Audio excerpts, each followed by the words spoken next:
MIM party alliance के लिए तैयार है और फिर अख्तर अली ईमान साहब ने अपने आखिरी खत में ये भी कहा है कि हमको आप 6 सीट दे दीजिए। अब ये उनको फैसला करना है, ये नहीं करेंगे तो बिहार की जनता ये देख लेगी कि कौन बीजेपी को कामयाब कराना चाहता है या कौन बीजेपी को रोकना चाहता है।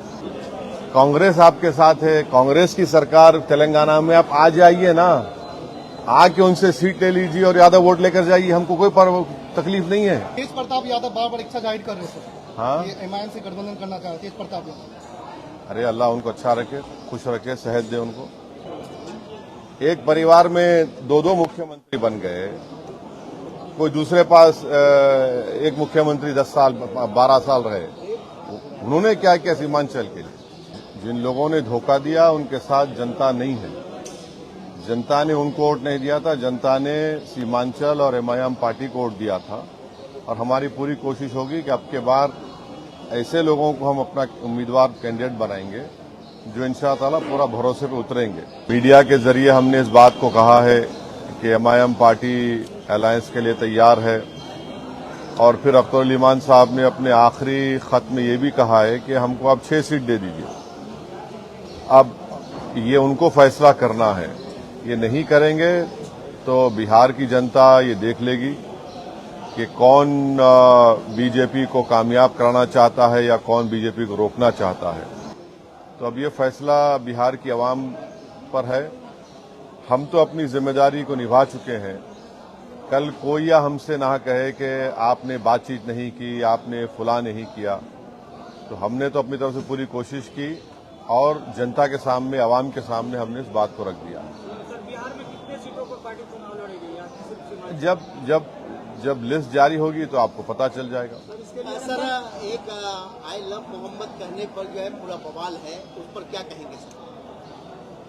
देखिए, ये शुरू हुआ था कानपुर में, वहाँ के शायद एडीजीपी, एडिशनल डीजीपी ने कहा कि कोई नया पोस्टर नहीं लगा सकते। तो उसके बाद हमने सोशल मीडिया पर कहा कि हम इस बात को मानते हैं कि मोहम्मद सल्लल्लाहु अलैहि वसल्लम से हम मोहब्बत करते हैं। हर मुसलमान मोहम्मद सल्लल्लाहु अलैहि वसल्लम से मोहब्बत करता है इसलिए कि उसके ईमान का हिस्सा है। अगर हम मुसलमान हैं और अगर हम अल्लाह को जानते हैं तो वो मोहम्मद सल्लल्लाहु अलैहि वसल्लम ने हमको सिखाया है कि अल्लाह है जो ज़मीन और आसमान का खालिक है, तुम इसकी इबादत करो, किसी और की मत करो। हमको उन्होंने बताया है कि तुम्हारा ईमान उस वक्त तक मुकम्मल नहीं हो सकता जब तक कि तुम मोहम्मद सल्लल्लाहु अलैहि वसल्लम को अपनी दुनिया की हर चीज़ ज़्यादा नहीं चाहोगे। ये तुम्हारे ईमान का हिस्सा है। और आर्टिकल 25 में फ्रीडम ऑफ रिलीजन है, तो संविधान में फंडामेंटल राइट है, इसको आप कैसा छीन सकेंगे किसी से? और ये क्या बात है कि नया पोस्टर कैसा लगाए, जो यूपी में क्या गलत है एकदम वो। अभी जो नहीं पूछे वो पूछिए। सर, तेजस्वी यादव का कहना है कि युवाओं को इस बार रोजगार मिलेगा, फिर भी उसके पास डिग्री होना चाहिए। उसके पास डिग्री होनी चाहिए, हर सर्टिफिकेट वाले को रोजगार देंगे।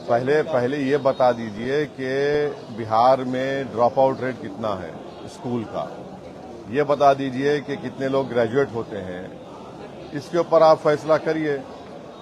डिग्री होना चाहिए तो फिर बहुत सरकारों का रिकॉर्ड भी तो सामने आएगा ना कि उन्होंने कितने स्कूल खुलवाए, कितने कॉलेजेस खुलवाए, कितने काम करवाए। आराम से, हम कहीं नहीं जा रहे हैं, आप बारी बारी आप कहीं नहीं भाग रहे हैं, आराम से बैठे। यहाँ मतलब ये रैली निकालेंगे, उसका नाम इंसाफ भी रखे। यहाँ शेरशाबादी की आबादी 3.5 लाख से ज्यादा है इस लोकसभा में, तो क्या शेरशाबादी को भी टिकट मिलने का कोई संभावना? बिल्कुल इंशाल्लाह जरूर। सर, तेजस्वी यादव ने जो कहा है मीडिया में प्रेस कॉन्फ्रेंस के जरिए कि उन्हें भी हैदराबाद में सीट चाहिए आपसे, तभी वो गठबंधन के लिए तैयार है। अरे भैया, आप तो इंडिया अलायंस का हिस्सा है, कांग्रेस आपके साथ है, कांग्रेस की सरकार तेलंगाना में, आप आ जाइए ना, आके उनसे सीट ले लीजिए और ज्यादा वोट लेकर जाइए, हमको कोई तकलीफ नहीं है। आप बिल्कुल आइए। कांग्रेस सीडब्ल्यूसी की आज बैठक कर रही है, अपना ताकत प्रदर्शन कर रही है। हाँ, आरजेडी को दिखा रहा है अपना ताकत। आज बैठक हो रहा है पटना में। हम अपनी ताकत दिखाने के लिए आज न्याय यात्रा शुरू कर रहे हैं, तो उनसे पूछिए। हाँ, शामिल होने के लिए केवल राजद का दरवाजा क्यों? और भी तो पार्टियां हैं महागठबंधन में। नहीं, लीड तो वही कर रहे हैं ना, राजद ही तो लीड कर रही है, उनके साथ दूसरे पार्टियां हैं। ऐसा तो नहीं करते आपका नारा 4 के बदले 40, इसको देखिए राजद को चेतावनी तो नहीं है। अब देखिए, एक बात सुनिए, अगर आप एक बीज बोते हैं और उस बीज को जमीन में ताकतवर बनाने के लिए पूरे लोग अपना खून पसीना बहाते हैं और जब फसल निकल कर आती है तो आप फसल को लेकर चले जाते हैं, भाग जाते हैं। आपको तकलीफ होगी नहीं होगी? तो हम अभी भी बीज बो चुके हैं और फसल अब के बार जब निकलेगी वो यहाँ की जनता के पास ही होगी, कोई लेकर नहीं भागेगा। प्रशांत के बाद अब आरके सिंह भी उसी राह पर चल रहे हैं। क्या प्रशांत किशोर के बाद आरके सिंह भी अभी पूर्व केंद्रीय मंत्री हैं, वो आरोप लगा रहे हैं ये जदयू पर, अशोक चौधरी पर जो 200 करोड़ कहां से आया। तो कहीं ना कहीं सर ये गठबंधन का असर नहीं पड़ा है, गठबंधन के खिलाफ ही आप कर रहे हैं। नहीं, अगर आरोप लगाए तो उनको बताना चाहिए। सर 2020 के चुनाव में एमआईएम अपने बदौलत 5 विधानसभा की सीट जीतने में कामयाब हुई। क्या 2025 में एमआईएम इतनी कमजोर हो गई कि बार बार राजद के ऑफिस में, कभी उनके घर के पास ढोल बजाते हुए आपके प्रदेश अध्यक्ष पहुंचते हैं? ऐसा है ना, देखिए, आप लोगों को हर चीज आपको ब्लैक एंड व्हाइट नजर आती है, तो सियासत ब्लैक एंड व्हाइट नहीं होता है। सर मजलिस पार्टी की और किस पार्टी से गठबंधन की बात चल रही है? वो अख्तर भाई बताएंगे आने वाले दिनों में। कांग्रेस के पूर्व अध्यक्ष अखिलेश जी वो आप पर बार बार कौन? कांग्रेस के पूर्व अध्यक्ष बिहार के, वो बार बार आपको मोमिनल नेता बता रहे हैं। हाँ। और गठबंधन से सीधे तौर पर इनकार कर रहे हैं। उनको उनसे पूछिए कि 2008 में जब न्यूक्लियर डील हो रही थी, पार्लियामेंट में नो कॉन्फिडेंस मोशन जब लाया गया था तो किसने खड़े होकर उस मनमोहन सिंह की सरकार को साथ दिया था? सर 4 के बदले 24 लाएंगे, लेकिन 6 सीट का मांग करते हैं। ऐसा तो नहीं कि जो सीट आपका चले गया वही रिकवरी करने के फेरे में है। अब हम तो अपनी बात को रखे हैं, हम ये कह रहे हैं कि अगर हम 24 पे चले जाएंगे या उससे बढ़ के भी चले जाएंगे तो फिर आप बाद में हमको मत बोलिए। ये मैंने आपसे उनसे कह रहे हैं, अब उनको सोचना चाहिए।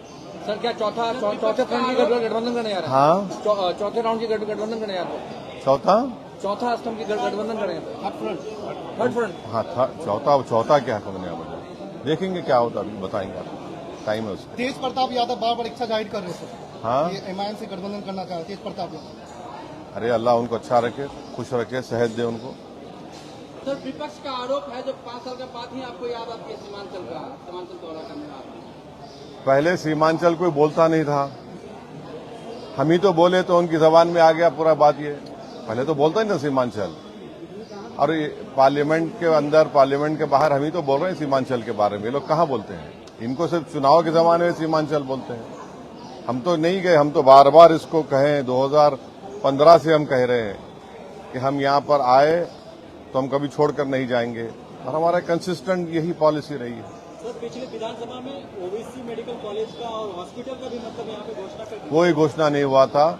ये सब ये जो बात लोग कर रहे हैं, हम बोले कोशिश करेंगे, और कोशिश आज भी जारी है, करें, कुछ ना कुछ कर सकते हैं। सवाल ये है कि जो सत्ता में है, 11 साल सत्ता में रहे, उनकी भी तो अखलाकी जिम्मेदारी बनती है। एक परिवार में 2 मुख्यमंत्री बन गए, कोई दूसरे पास एक मुख्यमंत्री 10 साल 12 साल रहे, उन्होंने क्या किया सीमांचल के लिए? सर महिला वोटर एक बहादुरगंज के जो गद्दार विधायक थे, वो अभी एक पोस्टर फेसबुक में एक पोस्ट ये कर रहे हैं जो खुद को पढ़ा लिखा बता रहे हैं, और आपके जो कैंडिडेट है उसको अनपढ़ बता रहे हैं।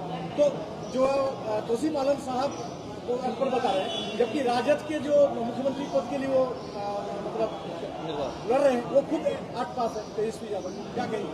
क्या कहना क्या है आपकी? आप जो बात कही थी, मैं क्या कहूँ? सर सीमांचल के बाहर सिर्फ ढाका ही चुनाव लड़ेंगे कि और भी विधानसभा? हाँ, सीमांचल के बाहर ढाका ही चुनाव लड़ेंगे कि और भी विधानसभा चुनाव लड़ेंगे? नहीं, बराबर लड़ेंगे। और कुछ है? जनता एमआईएम को वोट देती है, लेकिन उसके जीते हुए पार्टी दूसरे पार्टी में चले जाते हैं, तो सर कैसे लोग विश्वास करेंगे कि एमआईएम को वोट दे, फिर इस बार नहीं जाएगी दूसरे पार्टी में? नहीं, जिन लोगों ने धोखा दिया उनके साथ जनता नहीं है। जनता ने उनको वोट नहीं दिया था, जनता ने सीमांचल और एमआईएम पार्टी को वोट दिया था। और हमारी पूरी कोशिश होगी कि अब के बार ऐसे लोगों को हम अपना उम्मीदवार कैंडिडेट बनाएंगे जो इंशाअल्लाह पूरा भरोसे पे उतरेंगे। सर आपकी पार्टी के ऊपर लगातार एलिगेशन लग रहा है कि पैसे के बल पे टिकट दिया जाता है। अच्छा, इस बार क्या सर पैसे के बल पे टिकट दिया जाएगा या जमीन से उठा हुआ नेता मिलेगा? पैसे के बल पे तो इल्जाम लगता है चुनाव के जमाने में। क्योंकि सर जो गए 4 गए उन्होंने लगाया। लेकिन अब एक बात सुनिए, एक साहब ने एक क्रिकेटर को ले जाकर दुबई में होटल खोली है, नाम क्या रखा? हैदराबाद बिरयानी दुकान। किससे पैसा लिया वो? आप तो बिरयानी नहीं खाए ना, हम भी नहीं खाए। सर न्याय यात्रा के तहत क्या दबाव की राजनीति होगी? वोटर अधिकार यात्रा जिस तरह निकला राहुल गांधी का, या फिर और? नहीं, यात्रा है, इंसाफ की यात्रा है, उसमें हर मुद्दा हर मसला सामने आएगा। इंसाफ की वसूल के लिए, इंसाफ के हासिल करने के लिए तो सब बात करेंगे हम। सर ये महिला वोटर है, आपको बहुत हाँ, मैं महिला पूछ रहे हैं। वालेकुम सलाम। सर तीसरा जो मोर्चा बनाएंगे, क्या लगता है कितना असर डालेंगे एनडीए और महागठबंधन पर? देखिए, ये वक्त बताएगा। हम जहां पर हम चुनाव लड़ेंगे पूरी ताकत के साथ लड़ेंगे इंशाअल्लाह। सर महिला वोटर के तरफ जो है, जो पहले भी आपको वोट पसंद करती है, लेकिन इस वक्त जो है तेजस्वी यादव भी माई बहन योजना लाके खड़ा कर दिया है। इधर सीएम नीतीश कुमार भी जीविका दीदियों को राशि भी दिया है। तो आपके कहीं न कहीं महिला वोटर पर सिंहमारी सीमांचल में हो रहा है, क्या कहेंगे? कुछ नहीं होगा इंशाअल्लाह। हमारी इज्जतदार माँ और बहनें हमारे साथ थी और इंशाअल्लाह हमेशा हमारे साथ रहेंगी। तो कोई असर नहीं पड़ने वाला।